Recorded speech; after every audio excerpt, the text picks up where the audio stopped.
New at 4, a half-century-old cold case spanning across Minnesota and Wisconsin is proving justice doesn't have a time limit when it comes to homicide. An Owatonna man is now in custody on charges of first-degree murder for the stabbing death of a Minneapolis woman 50 years ago. Law enforcement agencies say 84-year-old John Miller was arrested by the Dunn County Sheriff's Office in Wisconsin yesterday. Miller is being charged in connection with the murder of Mary Shales. Her body was found alongside a road in Dunn County, Wisconsin in 1974. The Sheriff's Office says genetic evidence was used to find and arrest Miller. When told about the DNA, deputies say Miller admitted to picking up Shales while she was hitchhiking and then asking for sexual contact, which she refused. Investigators say that's when he grabbed a knife stowed in the car and fatally stabbed her in the back. I believe it's got to even be a relief for him after 50 years of living with this. It's had to have been on his mind almost every day. You would think anybody with a conscience, it would. Miller is being held at the Steele County Jail. Byron Intermediate School hosted their Veterans Day celebration. I'm KMT News 3's Sorrel Coran. I'll explain how students showed out for veterans. And later, a pass and a fail. Minnesota voters split the difference between two Kingsland School District referendums. We'll let you know if the school will be able to fix a leaky roof or expand classrooms and gym space. KIMT News 3, first at 4, the area's most watched afternoon news. Your local news with KIMT News 3's Jessica Bringy. Tracking storms with Storm Team 3 meteorologist Sarah Knox. This is KIMT News 3, more local news that is happening right now. We are coverage you can count on.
Looking ahead to next week, we're honoring the men and women who served our country on Veterans Day.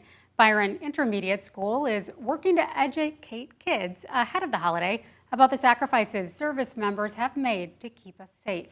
KIMT News 3's Sorrel Coran takes us to a special assembly held this morning. Assembly started approximately with our national anthem.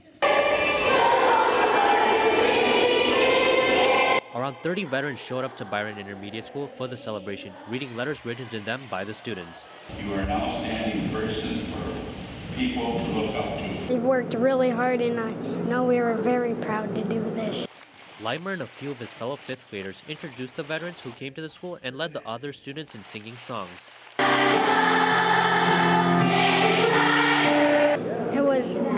like the veterans like made our land so there's not bad people trying to hurt us and stuff. So I thank them a lot. I was a little bit anxious, but it was fun. It was fun, yeah. Seeing like everybody. Yeah. It felt like I was like a teacher. Veterans are also a part of the staff at Byron Intermediate. One of them is David Nelson, who served in the U.S. Army back in the 1980s. Very humbling to be up on the stage first with all those guys that put their lives on the line, and just to be in front. I've been listening to the kids practicing their music and their songs, and then to sit and listen to it, it was a lot of fun. Nelson has been working at the school for 24 years and says his time in the service is something he will never forget. It's good to remember. It's good to remember those that served, those that gave their lives for their country. In Byron, I'm Cyril Couray, KMT News 3. According to the Department of Veteran Affairs, there are more than 18 million living former service members in the U.S. The holiday began as Armistice Day to remember the men who served during World War I. Sarah. Thank you very much, Jess. And it doesn't take just Veterans Day. Any day, thank a veteran. Let them know that you care. And keep up with these drier skies. We get to enjoy them for the rest of the evening. And then the wet weekend comes our way. I'll tell you when the rain will arrive. This is the perfect opportunity, as I said, for us to work together. Split seats in St. Paul might force lawmakers to reach across the aisle in the next session. How the Minnesota House is working out a power sharing agreement.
We track storms to alert you first. This is KIMT Storm Team 3, weather coverage you can count on.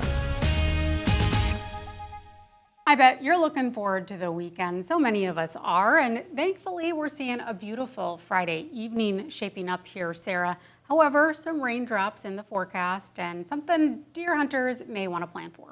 Exactly, yeah, we got some things kicking off tomorrow morning, so it's not a bad idea to have the rain gear ready to go. It's not necessarily going to be immediate. Hunters out there very early on in the morning, but it's going to be rolling in. So download the KIMT Storm Team 3 weather app. It's got a radar on there. It's going to follow you. It'll let you know where the rain is.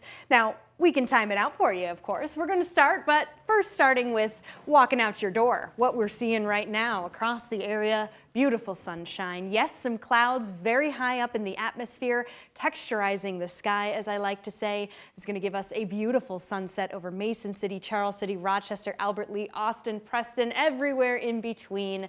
A very nice Friday evening coming our way, folks. Now, as for temperatures, also quite nice considering we are here in early November. These temperatures are well above normal. Usually we're in the upper 40s, but we're at 54 degrees right now in Rochester, 58 in Mason City, almost at the 60-degree mark. Compare it to yesterday, where we also saw plenty of beautiful sunshine, and these temperatures are, yes, warmer. That is despite the fact that winds have returned from the north. It's not really playing a big role here, so if you are going for a walk, you want to check out the sunset. As it's setting, temperatures are going to start to fall. It's just not going to be immediate. Very similar to these last couple days where we've had mostly clear to partly cloudy skies overnight. That has allowed for more cooling to take place. By 7 p.m., we're roughly 10 degrees cooler than where we are right now. All right, so talking about those clear skies, it's not something that's going to be lasting forever. We already have seen a few of these thin, very high-flying clouds move on in. This is a look over the last hour. Not really much to see other than where some of those cloudier spots can be. We saw it in the live eyes. I'm going to zoom things out even more, though, and we can see a lot more going on. Yes, it kind of takes you by surprise just how active the desert Southwest is right now, moving into the Great Plains, and yes, heading eastward. Yes, coming our way. And I know you see a lot of blue there in Colorado, a lot of snow falling, but will it impact us? Answer is yes and no. When it comes to snow, don't expect it. We're just a little too warm here. We're not necessarily going to be in the cooler sector of this low pressure system to bring us that. But when it comes to rain, that's what we can plan for. So let's talk a little bit about that. Fast forwarding here to about 9 p.m. The clouds that we're seeing now may come and go, but more clouds do build in through the overnight, stopping things here right about 10 a.m. on Saturday. So as many of us could be waking up, if you're a late sleeper during the Saturdays and Sundays, that's when we start to hear the pitter-patter of rain starting in the southwest corner, becoming a little more widespread here or there. Very scattered shower chances here as we go through our Saturday and even into our Sunday. The chances do continue into Sunday morning. We got a couple days of some drier conditions before things do start back up again, but we're not going to talk about the midweek. We're just looking at a chance for how much rain we could see. Some of us inching closer to that half-inch mark when it comes to the rainfall, so that would be very beneficial. Overall, not a bad weekend, Jess. Temperatures still above average, but certainly a soggy one. And here on the 7-day, you can see after that, we're drying out for Veterans Day, which is, I think, a good sign. Wet, then dry, wet, then dry. That's what we want coming into the colder season. I'll be interested to see Thursday's drought monitor and if this rain improves those conditions. Yep, me too. I'm actually looking forward to seeing it. All right, thanks, Sarah.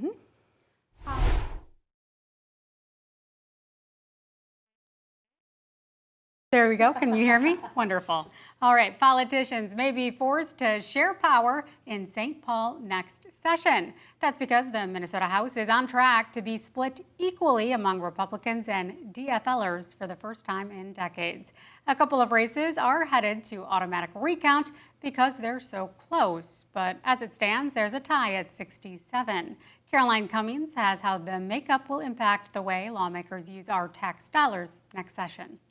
Minnesota House leaders are bracing for a shakeup not seen since 1979, sharing power due to an evenly divided chamber. And it looks like when we flipped that coin, the quarter landed on its side, and we appear to be tied. DFL House Speaker Melissa Hortman and GOP leader Lisa Damuth will have to hash out how the House will operate. When there's a majority, that party gets the Speaker's gavel and to lead committees. Those are the spaces where you can weigh in on bills and where policies take shape. Now that'll look different. What happens with your tax dollars is at play. Next session, lawmakers must pass a multi-billion-dollar 2-year state budget before the session's over. That's money for your schools, transportation, health and human services, and any tax credits or cuts. This is the perfect opportunity, as I said, for us to work together with our Democrat colleagues and bring civility back. It's 67-67, and nobody knew what was going to happen. Longtime WCCO political reporter Pat Kessler remembers what a split House looked like. At the time, leaders ultimately agreed to have an independent Republican, as they were known then, to be Speaker, while the DFL chaired powerful committees like Appropriations and Taxes. The committees functioned as they should, more Democratic votes than Republican ones, and the Republican Speaker kind of controlled the flow of legislation. So it worked great for a while. The final days of that session descended into chaos and bitter partisan battles, not unlike the end to the 2024 session when Democrats were in control. I think we're more polarized, more divided today than we were before. Coming out of the last session, when Republicans feel slighted because of Democrats pushing all of their progressive agenda through without Republican votes, without Republican input, I think that does have an impact. Speaker Hortman says she doesn't think the 1979 power agreement is the way forward. Lawmakers are looking into other ways. States in similar situations have moved forward. An ambulance service in Iowa sounds the alarm about the failure of a funding measure. The plan in Guthrie County to put the idea before voters one more time. In the fire community, everyone's your brother and sister. Plus, a retired Minnesota fire truck is knocking down flames south of the border. The town that's donating one of its old rigs, plus a lot of other high-tech equipment.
A small fire station takes Minnesota Nice to another level. The kindness and generosity of the Candy High Fire Department is being felt in another country. John Lorston shows us how a Big Red donation is fighting fires in a small Mexican town. Very good, tight group of firefighters. Very blessed to have what we have for equipment and stuff like that for a small department. Getting a brand new fire engine is one of the reasons Candy High Fire Chief Jamie Swanson feels so blessed. But then it became a matter of what to do with the old one. It's just an awesome story. The dilemma led Swanson to Warren and Jan Jorgensen, former firefighters from the area, who retired to El Centenario, a town in Mexico whose fire hall is a former funeral home. They basically rely on all donations down there, so trying to raise money was hard for them. At the Jorgensen's suggestion, Swanson and his crew happily agreed to give old engine number 2 to firefighters south of the border. The logistics part of getting it from Canyon High, 3,000 miles down south, was a lot of work. A major donation eventually came in to make that possible. And it wasn't just a truck that they sent to Mexico. They also donated technology that the crews down there had never had access to before. That included new ladders and thermal cameras. And because water is hard to come by, they also sent 2 drop tanks that now serve as a water supply and a place to cool off. Actually, the funny story was that the first time they took these drop tanks down, they actually thought they were swimming pools. Seeing the pictures of how much their donation meant was as exciting as any fire call. Engine number 2 put more miles on that trip to Mexico than it did during its entire time in Canyon, Ohio. It's so unreal how nice it is to help out another community that, you don't know anybody, but in a fire community, everyone's your brother and sister. And it's awesome. It just, I guess when I retire as a firefighter, this is the one accomplishment. I guess it's always going to stay with me. Pretty cool. The fire truck went on its first call in Mexico 2 days after it arrived in El Sentiero. Sarah. Thank you, Jess. And stories like that, I love it. Very good to hear on a Friday. Love people helping people. I also love the rain, not necessarily because it's here to ruin weekend plans, but because we need it. Yes, we're still in a drought, so the precipitation chances that we're seeing over the next week, I'll map them out for you so you can stay ahead of them. Plus, Spring Valley voters approve one of Kingsland's referendums, providing much-needed repairs. We'll share why a second referendum was not given the okay.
An apparent murder-suicide at 2 homes in Duluth has left 5 dead, including 2 children.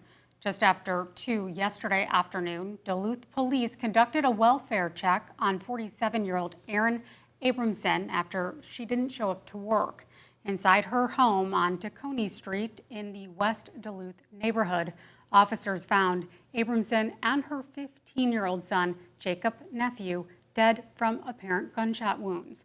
Police identified 46-year-old Anthony Nephew, the father of the teenager, as the suspect. Officers set up surveillance around Nephew's home, where he'd lived with his wife and child, about a mile from Abronson's home.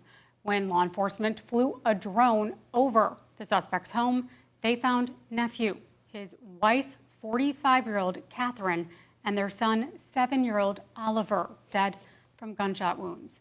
Duluth Public Schools notified families this morning of the death of Oliver Nephew, who is a first-grade student at Rockridge Academy. A Spring Valley school will no longer be springing a leak after voters approved a Kingsland Public Schools referendum. The yes vote works up to $8.9 million in bonding funds are available now for school maintenance needs. The district hopes to use the money to replace a fragile roof that's been leaking for more than a year. It will also fix some potholes and patch up several walls to better protect students from the elements. However, a second referendum question failed to pass. It was an $11 million bonding proposal to add more classroom and gym space. The superintendent still tells KIMT News 3 he's grateful community members are willing to help fund essential maintenance. The community involvement, the response to coming out to various activities that we did throughout this, and at all of our activities, I just think that really speaks to kind of why we are where we're at, and that we were able to get question 1 passed is that community support. So I'm just very grateful for that. Passing the referendum question adds an extra $69 per year in property taxes for homes valued around $300,000 located within the district. Repair work is slated to start next summer.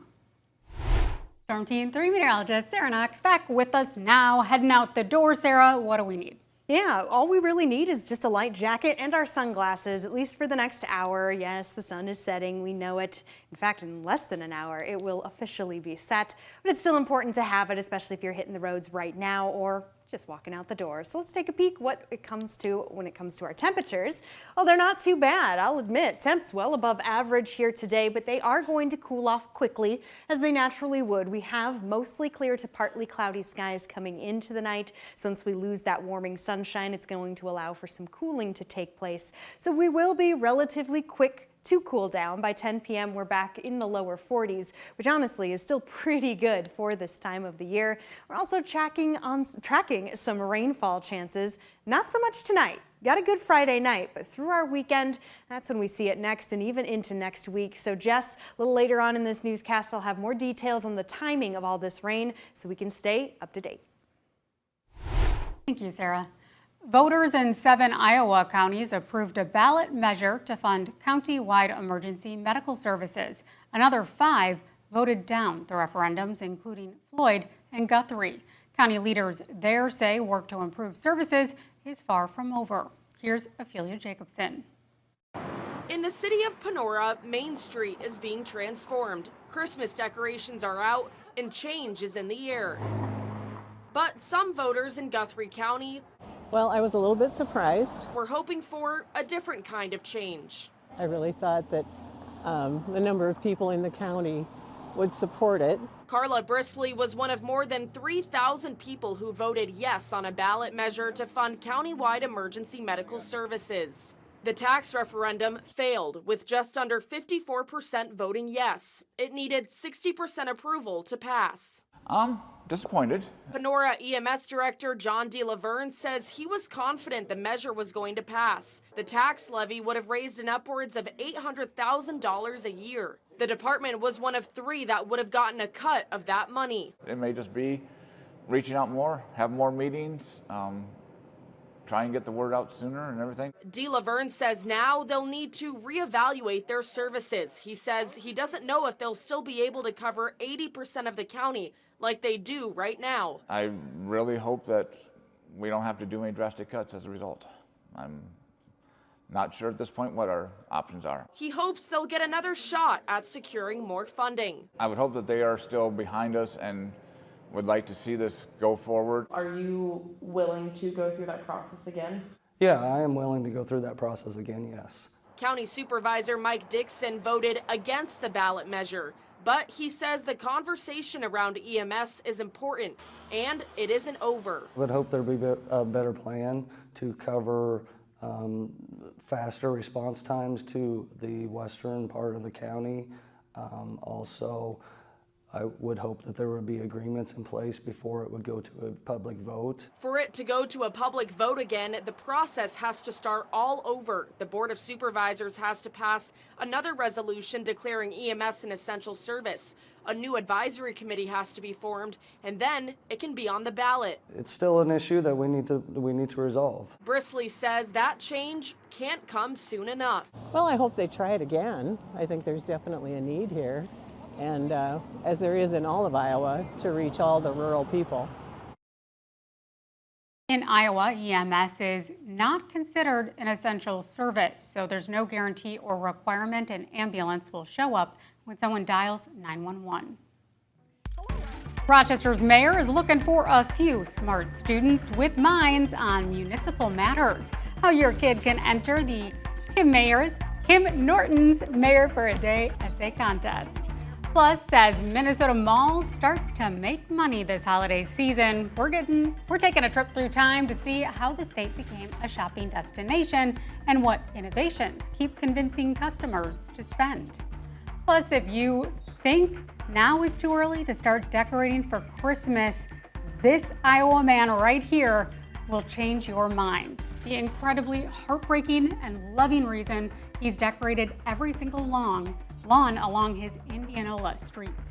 KIMT News 3, first at 4, the area's most watched afternoon news. Your local news with KIMT News 3's Jessica Bringy. Tracking storms with Storm Team 3 meteorologist Sarah Knox. This is KIMT News 3, more local news that is happening right now. We are coverage you can count on.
The city of Rochester is looking for a mayor. Well, sort of, anyway. Mayor Kim Norton is not going anywhere, but she is looking for someone to fill her seat for 24 hours. Applications are now open for Norton's Mayor for a Day essay contest. Kids in 4th, 5th, and 6th grade can enter the competition, which is organized by the Minnesota League of Cities. 3 winners will receive a $100 prize and have their essays published in the League's magazine this year. The youngsters will answer the question, what would you do if you were mayor for a day? Mayor Norton says the contest is a great way for kids to think of ways to improve the city. You can find a link to enter on our website, KIMT.com. Those essays have to be in by December 13th. Sarah. Thank you very much, Jess. So I think if I were mayor for a day, that's actually a question I'd have to think a little bit more about. I would say that we all have to take a moment to enjoy the sunset, just like what we're doing right now. We have to enjoy it because there's rain on the way. It'll block our sunsets, but we certainly need it. I'll let you know how much we could see. At the time, it was one of the largest air-conditioned spaces in the country, and they even had a lake to handle the heating and cooling of the building. Plus a look back at the making of malls in Minnesota. As holiday shoppers start to snatch up sales, we're heading inside the Mall of America to see how retailers keep customers coming back.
We track storms to alert you first. This is KIMT Storm Team 3, weather coverage you can count on.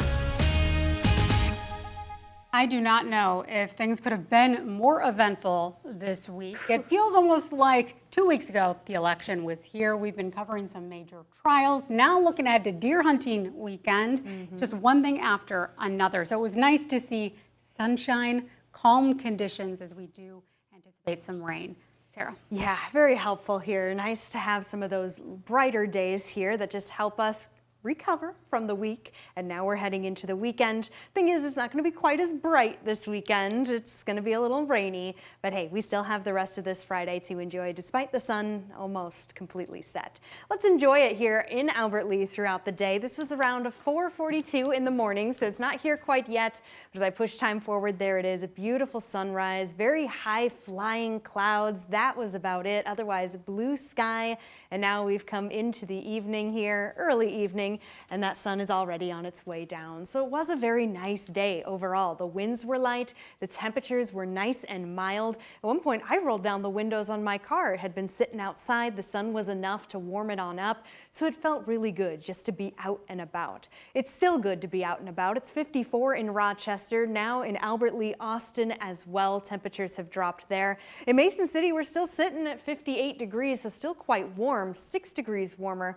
than this time yesterday. And yes, these numbers all across the board are above average. Normally we're in the upper 40s. So going for a walk right now, yeah, you may run into some darkness depending on how long your walk is. Just get some reflective clothing on there, maybe even grab a flashlight. Things won't necessarily be cooling down too much by the time we get into around 7 p.m. That's where maybe we'll start to feel that about 10-degree difference, about. All right, moving over to satellite and radar, and there isn't much to see here. A lot of the clouds that we have seen through the day, again, very high flying, very thin, not here to ruin anything by any stretch, but still interacting with the drier air. So we're going to see them break apart before we see more clouds increase. These ones a little thicker as they're part of a much bigger system. Zooming things out here, we can see the center of the country. It is very busy air in the desert Southwest, the Great Plains. You can even see just a little bit of that spiral here as much of the snow falls in Colorado and the rain further off to the east. This is what will impact our weekend ahead. Not so much of the blue we'll be seeing because this low is going to track to the point where we're not getting in the cold sector of it. We're staying in the warmer sector, and with these warmer temperatures means we're looking at more the rainfall than the snow. So let's time it on out, starting things off here as we go into the night, 9 p.m. tonight. Not bad at all, an easygoing rest of our Friday. We'll head into our Saturday morning. Early morning, we might see a few early sprinkles, but really the rain becomes a bit more apparent as we head later into the morning and ultimately into the afternoon. Very scattered activity when it comes to this rain, so it may be raining for some, not for others, on and off throughout the day and even into our Sunday. We get a nice break Monday and Tuesday before another chance for rain rolls our way. Ultimately, not looking at a ton, but a few of us getting closer to a ½ inch, which will only help our drought situation. So let's wrap a bow on it. Here it is, the weekend forecast, promising to be a soggy one, but temperatures will be above average until we get into our Veterans Day Monday, falling to the 48. That's about where we should be. More sunshine to enjoy before Wednesday rolls around with another chance for rain. There's always something. Always something, not bad something though. All right, thank you, Sarah. Well, if you're not going deer hunting this weekend, maybe you want to get a jump on early holiday shopping, and you might want to do so at a Minnesota mall, which can be madness during this season, and the Mall of America is no exception. Consumers from across the country flood to Bloomington to snatch up seasonal sales, making the state a successful shopping destination, despite growing interest online, that is. Kirsten Mitchell has the receipts on retail reinvention.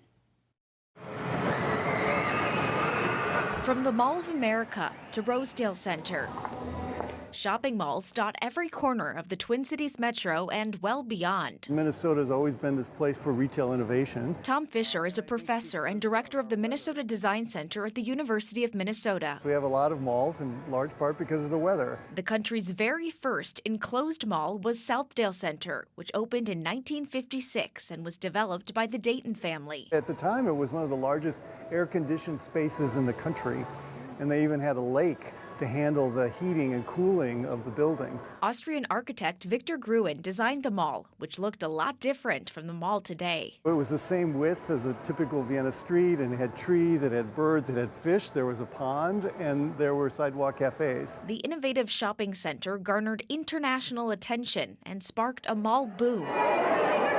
In 1992, the Mall of America opened its doors to much excitement. Oh my God, I'm so excited. MOA sits on the site of the former Metropolitan Stadium, where the Twins and Vikings played before moving to Minneapolis. The Mall of America was the first time when there was this realization that malls were destinations. While some malls continue to see success, the rise of online shopping has caused foot traffic at some to be way down. There was some research done a few years ago that anticipated about 25% of all the malls are going to be closing in the next 5 years. What does a mall need to do to be successful in this day and age? The malls that are succeeding are the ones that are creating experiences for people. that are more than just buying goods. I think we're going to start to see some malls that cater to older populations, some malls that cater to families, some malls that cater to the Latino community or the Somali community. So you'll see this kind of differentiation among malls. Could we see the return of birds and a pond? Yes. Well, there's, an aquarium at the Mall of America, and I think there's a bird store right over here in Rosedale. We're starting to see a lot of these ideas come back. Fisher says some malls are opening stores where customers can pick up online products or test them out before buying. Kind of interesting there. It's another effort to transform malls in the world of online shopping. Kingsland Public Schools is celebrating the success of an $8.9 million referendum question. I'm KMT News 3's Evan Berg with how the money will help them do some long overdue touch-ups.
You may have strong opinions about when decorating for Christmas should happen each year. But for anyone who thinks right now is too early, this story out of Iowa may change your mind. It took more than 2 months and thousands of dollars for Indianola man John Reichert to light up his street. Right now, up and down East Franklin Avenue, you'll see Christmas cheer on every single lawn. And while making kids and families in his neighborhood smile is a bonus, Reichert says there's one special woman that motivates the effort, his wife. She'll remember this, and she wanted Christmas, so I give her Christmas.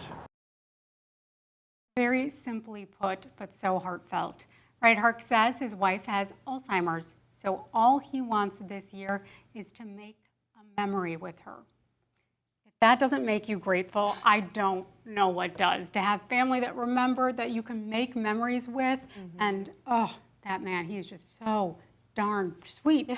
What a cute stone. That was amazing. I was going to say, yes, November too early, in my opinion, but for He's him, the exception. He is the exception. All year round. Yep, exactly. All year round, I say. Yeah, that was a good one, Jess. Oh, man. All right. So if you have plans to put up some Christmas decorations, tonight is a good night. This weekend, maybe not. You'll have to watch out for the rain as it's returning, and I'll time it out coming up.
Mighty 1, Mighty 2, hello, hello.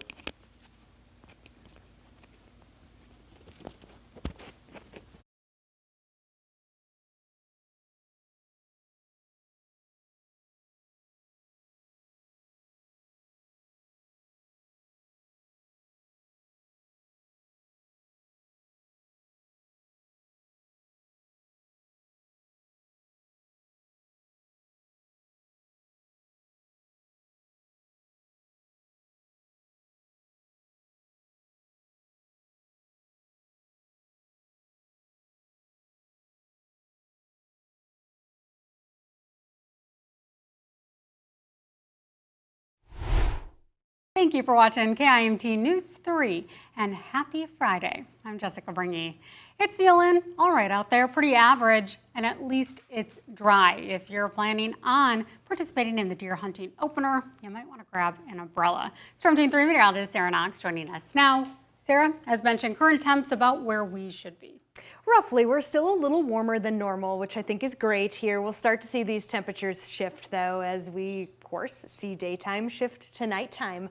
It's really fun to see the current temperatures here because some of us have reached that point where sunset officially happens. Some of us still about a minute or two away. So Albert Lee, Mason City, Mankato still showing off the sunny skies, where Owatonna, Rochester, Austin, Charles City, everyone to the east showing off the clear skies when it comes to that little moon shape there. Point is, though, it is still mild out there. It's still nice to get out, but really seeing a dramatic change when it comes to already these darker hours. Mason City was at 58 degrees, now sitting at 51 for an example. So yes, things are going to cool down fairly quickly, about a degree or two here as we go through the next couple hours. Some places it'll be more of a dramatic drop, but we are going to cool off, no doubt, with mostly clear skies sticking into most of the night. These clouds will start to build back in though, and as they do, it's welcoming some changes coming into the weekend. Jess alluded to it when she said hunters may want to get their rain gear ready because we're tracking rain through the weekend. I'll time it out for you here in just a few minutes.